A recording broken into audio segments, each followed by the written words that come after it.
हिंदी साहित्य भारतीचा हा 5वा अधिवेशन अत्यंत पुण्य असे शिर्डी साईबाबा नगरीमध्ये आयोजित करण्यात आलेली आहे।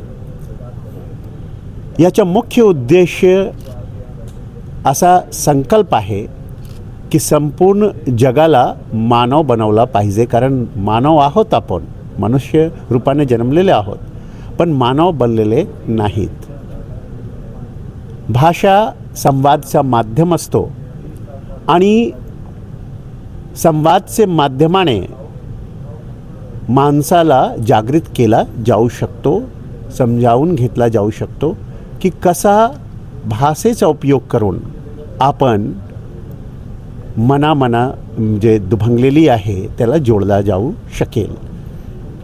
दुभंगलेली मने जोडण्यासाठी आपल्याला झिजायचं आहे चंदनासारखा, आणि यासाठी आपण संकल्प घेतलेले आहे की सनातन संस्कृती काही एक रिलिजन किंवा पंथ नाही आहे, हे नित्य पुरातन आपण सांगू शकता, चिरपुरातन आणि नित्य नूतन, जे नेहमी अत्यंत जुनापण आहे त्याला पण घेऊन चालतो, आणि जे अत्यंत नवीनपण आहे पण ते सर्व सत्य असले पाहिजे, चांगले असले पाहिजे, शुभ असले पाहिजे, याला घेऊन चालतो, त्यालाच सनातन सांगितले जातात। आणि हेच आमचा उद्दिष्ट आहे की आपण या देशाची जी संस्कृती आहे, ताकद जे आहे, आपण या राष्ट्राची ताकद याचमध्ये आहे की इकडे बैलगाडी पण चालतो आणि जेट पण चालतो, ठीक आहे, आपण चांदपर्यंत पोहोचतो आणि खाली बैलगाडी पण चालतो। आपण संस्कार सोडत नाही कधी पण। ह्या राष्ट्र निर्माणासाठी आवश्यक आहे। सध्याचे जे युवा आहे ते विसरलेले आहे, ते सध्या संस्कृतीमध्ये अपसंस्कृतीचा प्रसार वाढलेला आहे।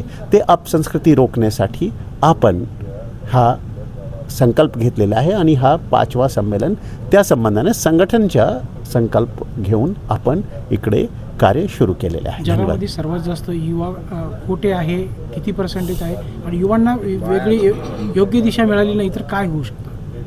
एकदम सटीक प्रश्न आहे तुमचा। ह्या जगामध्ये सर्वात जास्त युवा भारत देशात आहे।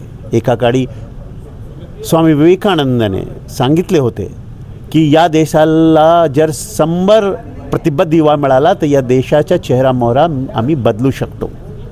पण आता या देशाला सर्वाधिक म्हणजे जवळजवळ 60 कोटी जे लोकसंख्या आहे ते आहे 34 वर्ष से कमी वयाचे लोकांचं, ज्यांना युवा सांगितले जातात।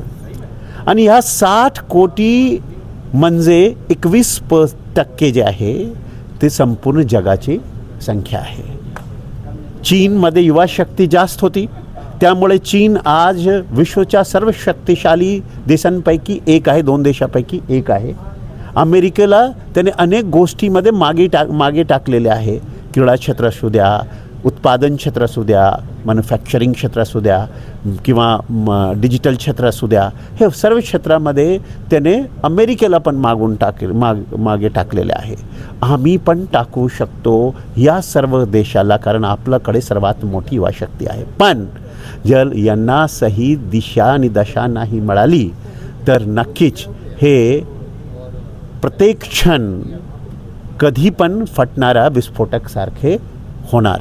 तेच जे आहे हेच युवा हे बनू शकतो आतंकवादी, नक्षलवादी, अलगाववादी, भाषावादी, क्षेत्रवादी, ते मद्यपी, ते ड्रग घेणारे, अशा प्रकारचे अंमली पदार्थ घेणारे, अशा प्रकारचे जे बर्बाद नस्ल तयार होऊ शकतो याचमध्ये।